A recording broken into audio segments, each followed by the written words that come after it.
Oração, ação, recomeçando, reaprendendo, a cada dia nos desafiando, nos integrando. Tudo o que nos completa é trabalho. É esse o nosso tema. Capítulo 3 da terceira parte de O Livro dos Espíritos. Estamos estudando a lei do trabalho. Há uma lei do trabalho. É isso que nos planifica, é isso que nos realiza. Vamos esperar que não tenhamos problemas agora. Vamos lá? Lei do trabalho. Questão 680 e 681. Vamos estudar hoje se há alguém destinado a uma vida inútil, se há alguém que não pode realizar nenhum tipo de trabalho. Será que tem alguém assim? Assim como o trabalho dentro da família. Dois temas fundamentais. Vamos lá. Questão 680. Existem seres humanos impossibilitados de trabalhar em qualquer atividade e cuja existência se torna inútil?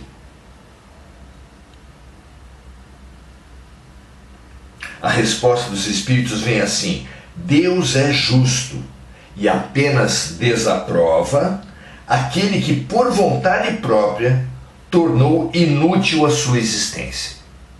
A única existência que pode acabar sendo inútil é aquela que o próprio espírito, a própria pessoa, tornou inútil. Pela sua má vontade, pela sua inércia, pela sua acomodação, nenhum proveito pôde tirar dela. Então, nenhuma criatura foi trazida à Terra, foi permitida que viesse à Terra, destinada à inutilidade. O que acontece é que na liberdade que nós temos a liberdade de não aprender, a liberdade de não crescer, a liberdade de não trabalhar, de não estudar. Claro que temos. É essa liberdade mal utilizada, é claro, que pode fazer uma vida se tornar inútil. Mesmo assim, nos angustiará, nos trará consequências, nos trará vazios existenciais, que se não nessa vida, em outra vida,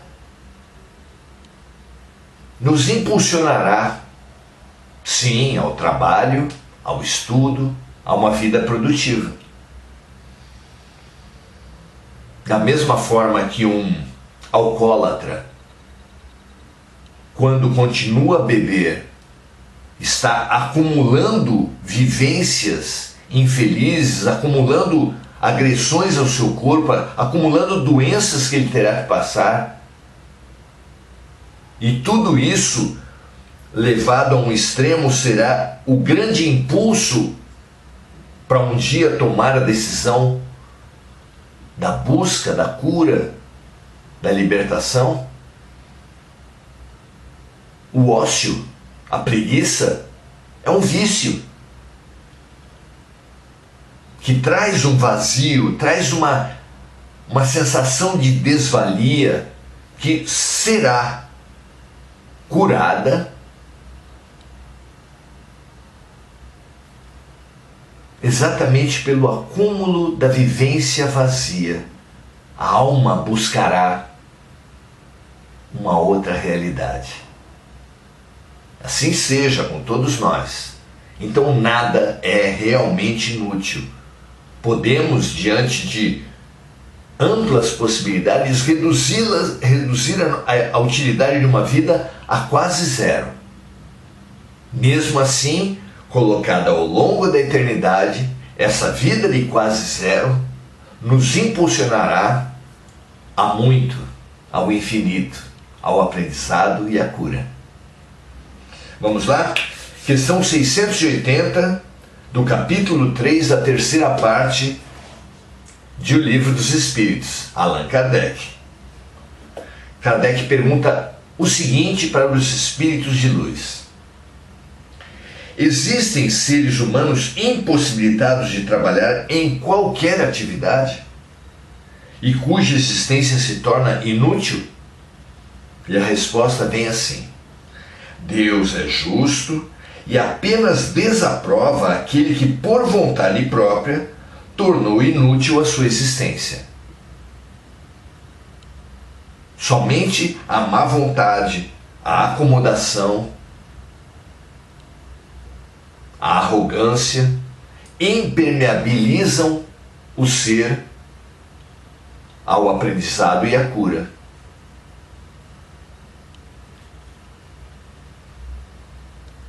Porque esse vive à custa do trabalho alheio.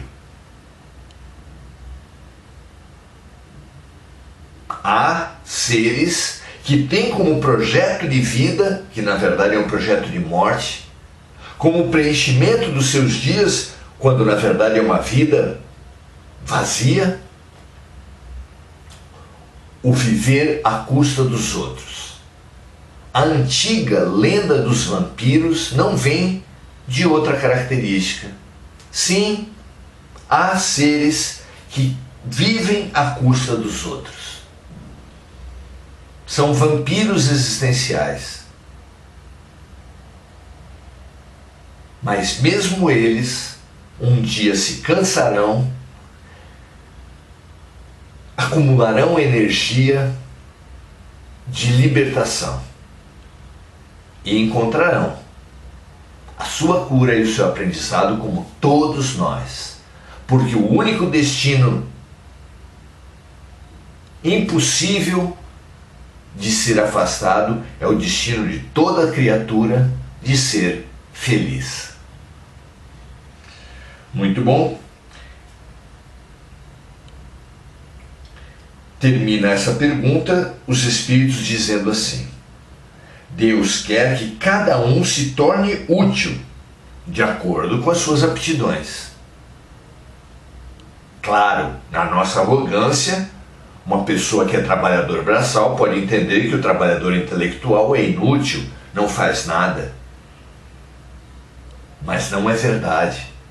Um filósofo, um sacerdote, um psicólogo, um intelectual, um artista, todos eles têm a sua utilidade, têm o seu encaixe no concerto das nações e das sociedades.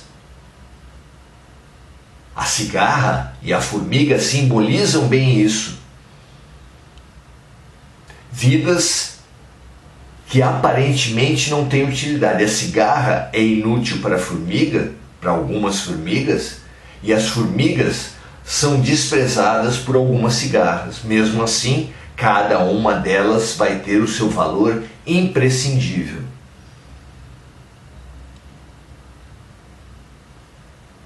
Na fábula de Esopo,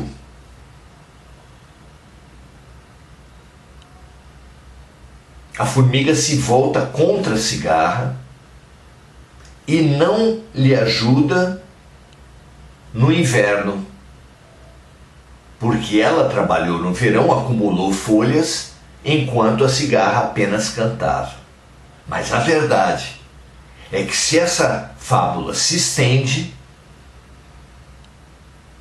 e a formiga, passado o inverno, volta a trabalhar, sem o canto da cigarra, sem a alegria proporcionada pela cigarra, o seu trabalho seria muito triste, muito vazio.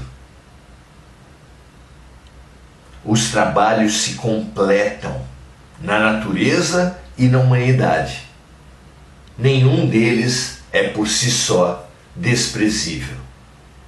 Todos os seres, mesmo aqueles que não trabalham, mesmo aqueles que voltam suas energias para a destruição, para a maldade, para a corrupção, estão se exercitando, de forma que um dia todo o conhecimento e a capacidade de trabalho que foi utilizada para o mal se voltarão para o bem de uma maneira poderosa, transformadora. Veja isso no fabuloso livro Paulo e Estevão, e veja como o maravilhoso Paulo de Tarso, antes como Saulo, quanto de mal ele fez, confiscou, torturou, assassinou, em nome de Moisés, em nome de Deus. Mas a sua fabulosa capacidade de trabalho, quando ele acordou do seu delírio violento e egocêntrico e voltou essa capacidade dele para Jesus, ele se transformou no grande Paulo, no São Paulo, no fabuloso apóstolo dos gentios, num trabalho incansável pela luz, pelo Cristo, pelo amor. Conheça esse livro, Paulo e Estevão, você vai se maravilhar com ele.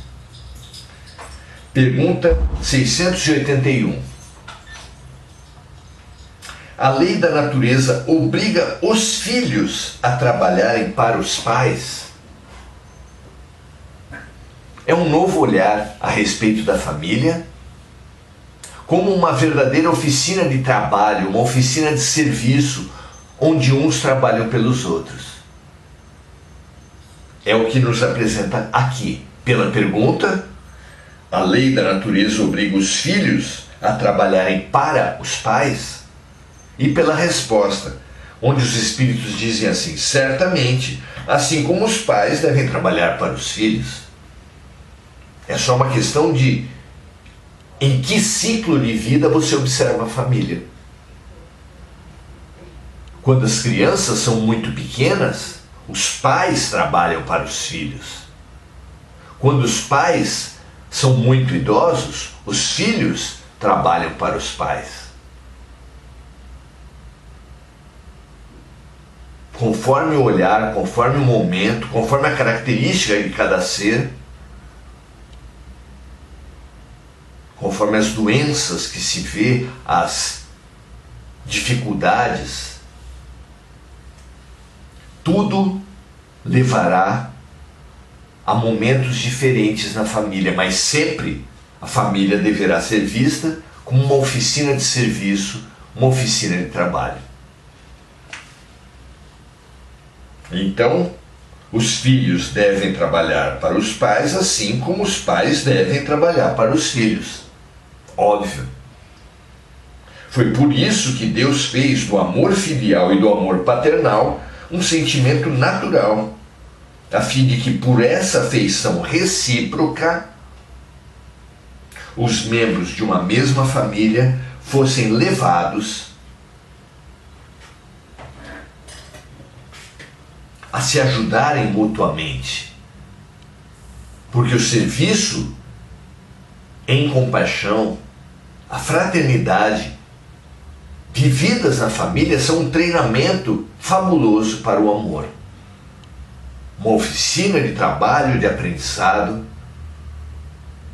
É assim que se revela a família, vista do ponto de vista maior, do ponto de vista espiritual.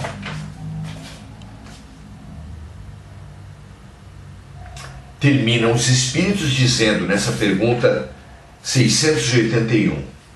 Aliás, essa ajuda entre as pessoas está muito esquecida na sociedade atual. Lá no século XVIII já estava, hoje também está.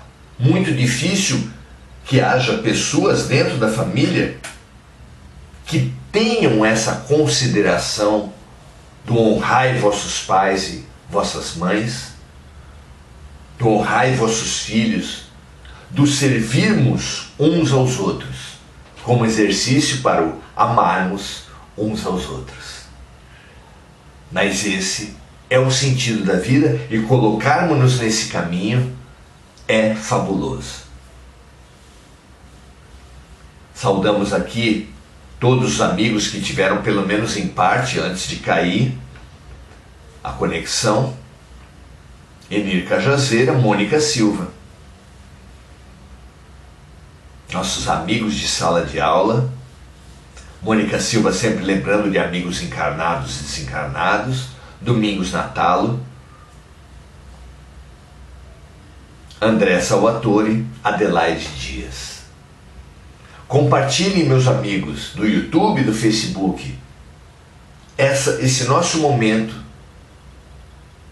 de reprogramação espiritual para o trabalho.